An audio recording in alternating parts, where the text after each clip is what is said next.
মশলাগুলো দিয়ে আমি একটা ঘি করলার রেসিপি করে দেখাবো। এই রেসিপিটা বানানোর জন্য আমরা কড়াইয়ে সর্ষের তেল দিয়ে দিয়েছি। তেলটা গরম হয়ে গেছে, এবার ঘি করলাগুলো দিয়ে দেবো।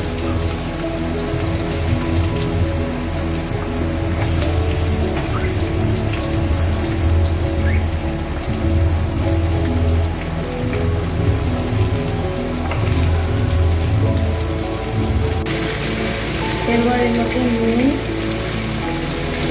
পরিমাণ মতো,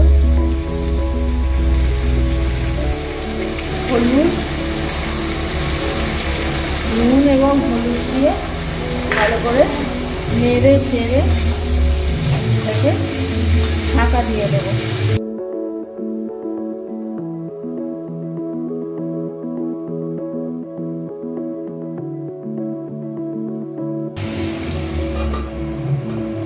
করলাটা ভালোভাবে ভাজা হয়ে গেছে, তেলে ভালোভাবে নেড়ে চেড়ে জলটা একদম শুকিয়ে এসেছে। এবার আমি এর মধ্যে দিয়ে দিলাম টমেটো কুচি, আদা বাটা, জিরে ধনে বাটা,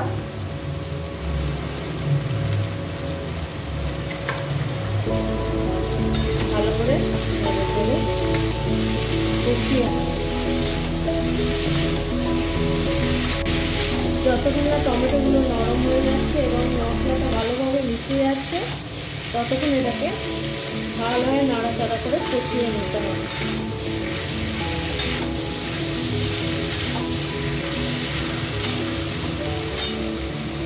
এবার আমি এর মধ্যে লঙ্কা গুঁড়ো দিয়ে দেবো এবং টেস্টের জন্য একটু চিনি দিয়ে দেবো।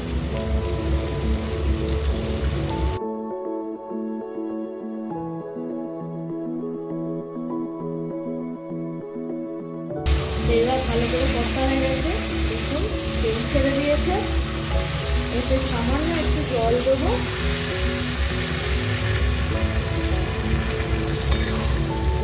দিয়ে ঢাকনা দিয়ে মশলা দিয়ে সামান্য একটু মিশে যায়, তার সঙ্গে করলাটাও সেদ্ধ হয়ে যাবে।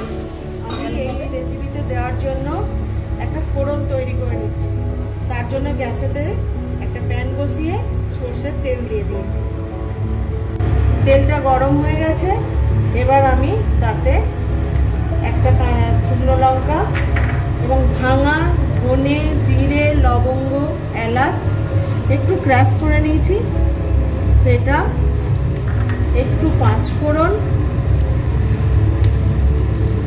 একটু কালো জিরে এবং দুটো কাঁচা লঙ্কা।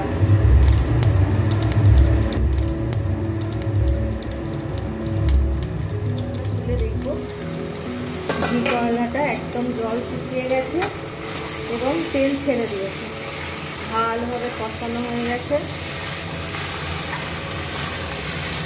এবার নেড়ে চেড়ে আমাদের তৈরি করে রাখা ফোড়নটা এবার এর মধ্যে দিয়ে দেবো। ফোড়নটা দেওয়াতে স্বাদের মাত্রাটা বেড়ে যায়, আরও বাড়িতে খেয়ে দেখবেন, খেতে খুব ভালো লাগবে। এ দেখুন, এবার এটা আমাদের গাছের গন্ধরাজ লেবু, এটাকে কেটে আমি এই রেসিপিতে দেব।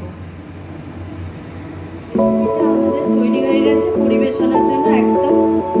যদি ভালো লাগে লাইক করবেন, শেয়ার করবেন, সাবস্ক্রাইব করবেন এবং আমার সঙ্গে থাকবেন।